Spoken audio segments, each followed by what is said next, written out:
Dengan dorongan Qin Yichen, Fatih merasa sedikit lebih percaya diri di hatinya. Melihat adegan yang terus berubah di portal, dia diam-diam mengepalkan tinjunya. Karena ini adalah perintah Lord Light, aku tidak akan ragu. Melihat mata tegas Fatih, Qin Yichen hanya menggelengkan kepalanya.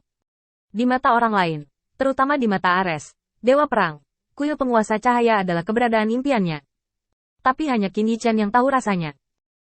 Dia tahu lebih baik dari siapapun betapa terdistorsinya kuil Lord of Light.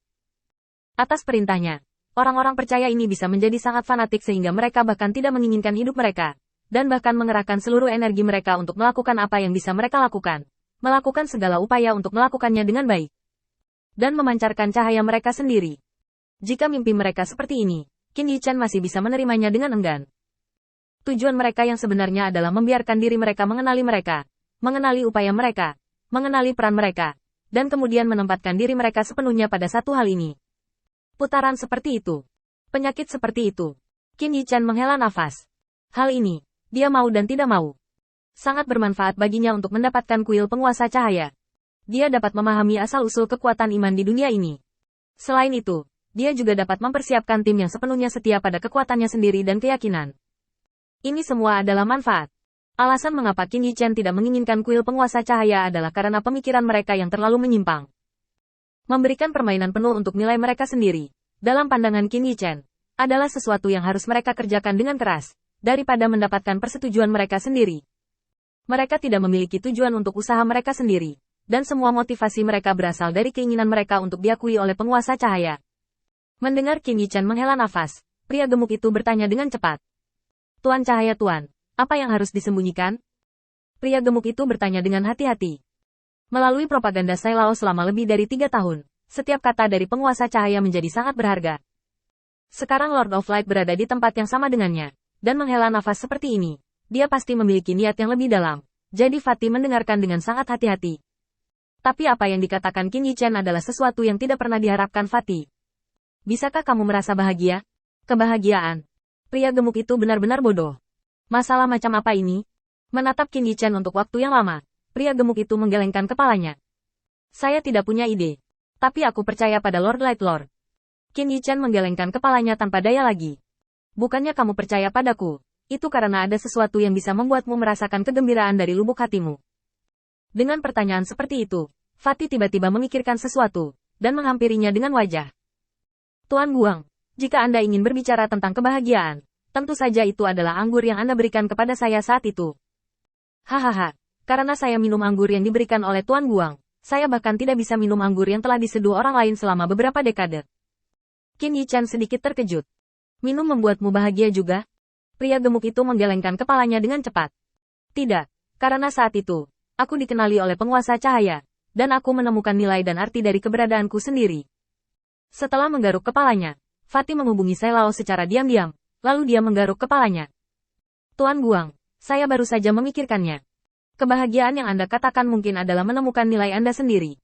Tapi saya pikir itu hal yang luar biasa untuk memiliki makna bagi keberadaan kita.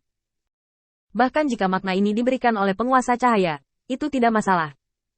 Penguasa cahaya tidak memahami pikiran kami dan cahaya yang mekar di tubuh Anda, karena Anda selalu berada dalam cahaya. Tetapi bagi kami, inilah yang kami rindukan siang dan malam. Qin Yichen menghela nafas tanpa daya. Bung, ini sama sekali tidak berguna. Hati mereka telah terdistorsi oleh kepercayaan pada kuil penguasa cahaya, dan setiap pikiran mungkin merupakan jawaban yang diberikan kepada mereka oleh iman kepada penguasa cahaya. Qin Yichen menggelengkan kepalanya tanpa daya. Apapun yang kamu pikirkan, sudah hampir tiba, kamu pergi untuk bersiap dulu. Pria gemuk itu buru-buru mengeluarkan bola merah muda dari lengannya. Itulah yang dia kerjakan selama 3 tahun. Selama benda ini dikirim ke dalam kristal ajaib dari binatang tingkat 8 yang masih menetas, binatang tingkat 8 yang menetas dapat dikendalikan. Setelah semua persiapan dilakukan, Fatih memiliki beberapa antisipasi di dalam hatinya. Ditemani oleh Lord of Light, itu adalah hadiah besar bagi orang-orang yang percaya pada Lord of Light untuk mencapai apa yang belum dilakukan oleh Demon Emperor. Saat adegan di lingkaran teleportasi berangsur-angsur menjadi jelas, Qin Yichen menarik napas dalam-dalam. Ada sedikit mabuk dalam ekspresinya. Udara di sini luar biasa. Fatih tidak tahu mengapa, tetapi saat berikutnya, dia mengerti apa yang dimaksud Qin Yichen. Dunia di depannya berhenti total, dan apa yang masuk ke hidung adalah bau busuk. Bau busuk itu jelas bercampur dengan bau daging yang membusuk. Di mana pria gemuk itu berbau seperti ini? Udara di Kuil Lord of Light sangat manis, dan Fatih tidak memiliki tugas untuk keluar, dan menghabiskan sepanjang waktu di Kuil Lord of Light. Jadi ketika dia pertama kali mencium bau ini, tiba-tiba muntah. Ketika dia melihat dunia di depannya dengan jelas, dia tidak peduli untuk menyeka kotoran di sudut mulutnya. Di matanya, itu adalah dunia yang tertutup hitam hangus. Asap hitam yang terlihat di mana-mana naik ke langit, mewarnai langit menjadi hitam, dan tanahnya adalah tanah coklat tua yang gundul, dengan tulang mati, puing-puing, dan arang yang ditinggalkan oleh pembakaran pohon di mana-mana. Udara penuh dengan udara panas. Qin Yichen sedikit mengernyit. Sepertinya kamu membuat kesalahan dan membawa bencana. Fatih sedikit tersipu mendengar kata-kata Qin Yichen. Dia juga tidak mau. Jika bukan karena asuransi, saya mengambil kotak penetasan ekstra, dan itu tidak akan menyebabkan konsekuensi seperti itu.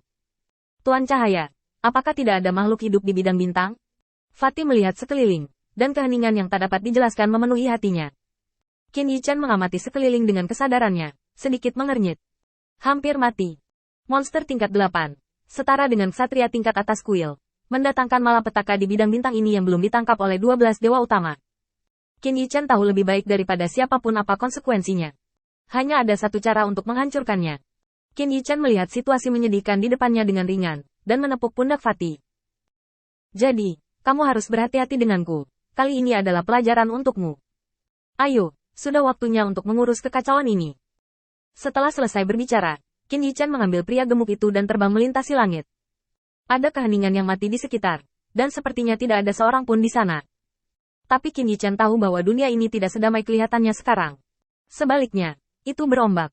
Di puncak gunung tidak jauh, di kabut hitam yang tampak seperti letusan gunung berapi, ada sosok yang tersembunyi. Itu tidak lain adalah kenalan lama Qin Yichen, Patriark Zongtian. Dia dihukum dan datang ke sini untuk melakukan penebusan karena dia tidak tahu siapa dia dan melakukan kesalahan besar.